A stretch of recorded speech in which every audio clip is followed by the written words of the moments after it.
G'day, Simon Orchard here for another episode of The Debrief, and today I'm going to run my eye over some of the shootout between the Tassie Tigers and Perth Thundersticks from round 5 of the Sultana brand Hockey 1 League. We pick up the action as Tassie striker Jack Welch gets ready to take on Perth goalkeeper Ben Rennie. He goes head to head with Ben Rennie, the goalkeeper for Perth. Welch back to his right. Nice start for Tassie, but as always, let's break it down in slow motion. And we stop it there, and already we can pick up a good tip for young goalkeepers. Rennie's holding his stick a lot higher in the grip than he normally would. That's a technique called a long stick, and it's predominantly used in shootouts to give the goalkeeper more reach when sweeping or playing at the ball as the attacker dribbles forward. As we roll through, let's take a look at Welch's stick work and body feints because they are sublime. We stop it there. This is a really slick little move. You can see Rennie's right foot in line with the penalty spot, so he's protecting one half of the goal right now. This highlighted space is the area I'd be attacking if I was Welch, but he chooses to continue his dribble, and we stop it again. That small ball movement has shifted Rennie, and the centre of his body is now in line with the penalty spot, opening up both sides of the goal, albeit smaller targets. Welch says thank you very much and pops it in. But let's go back and see exactly how he got there. Welch only touches the ball twice in this movement. A small right to left drag followed by a quick left to right drag. As the ball is rolling, Welch moves his stick back to the right, and it looks like Rennie thinks that's a cue that the ball is going to be dragged back this way. The giveaway for me is this plant leg. This left foot of Welch's has all of his weight. He's always going to use that leg to push off and head back to the right-hand side. Rennie overbalances slightly because of that shift. The space opens up even further to this bottom right-hand corner, and Welch just lets the ball do the work, rolling across to his strong side for a nice finish, past an outstretched arm and kicker. Next up is James Collins from Perth, and his goal looks pretty straightforward at first glance, but on closer inspection, there's certainly elements of it I'd adjust. This will be Collins. Perth, can they get a save? No. Assured on the reverse. We slow it down, and as Collins dribbles towards goal, you can see the line of the ball is here. As we play on, Collins shifts the ball to his right, and it's a big enough movement to force goalkeeper Henry Chambers to take a decent step across. He's now off balance, and we can see where the space has opened up to this side. As Collins pulls the ball across himself, this is the area he should be targeting.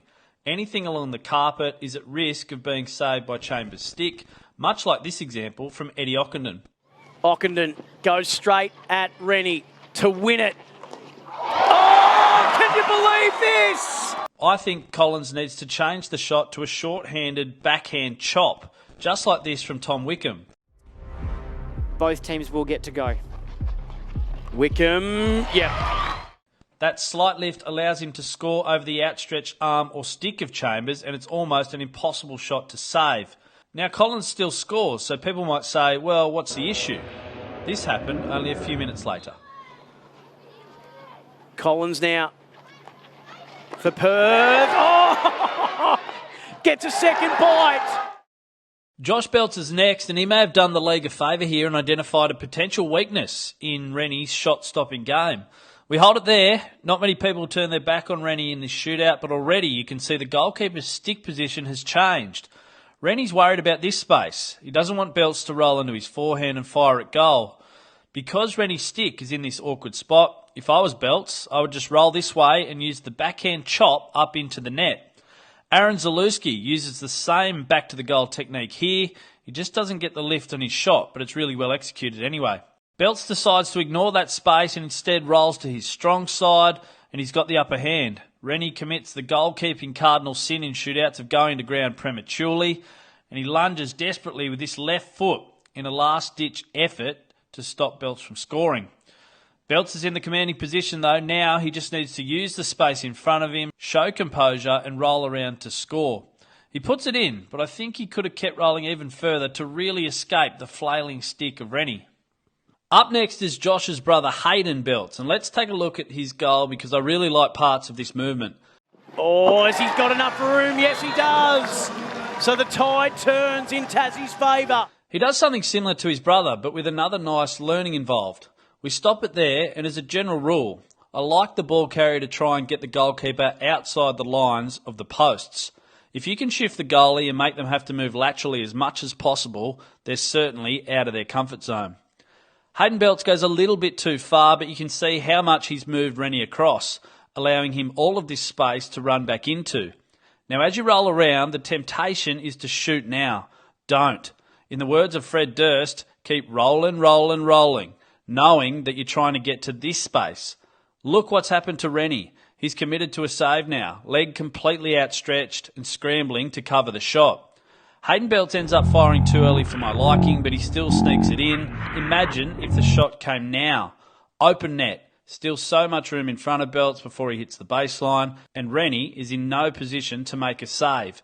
This is the perfect example of how to do it from the Canberra Chills, Benny Staines. Ben Staines, his third goal of the year, comes to his right, it opens up. Can he get the angle? You bet he can.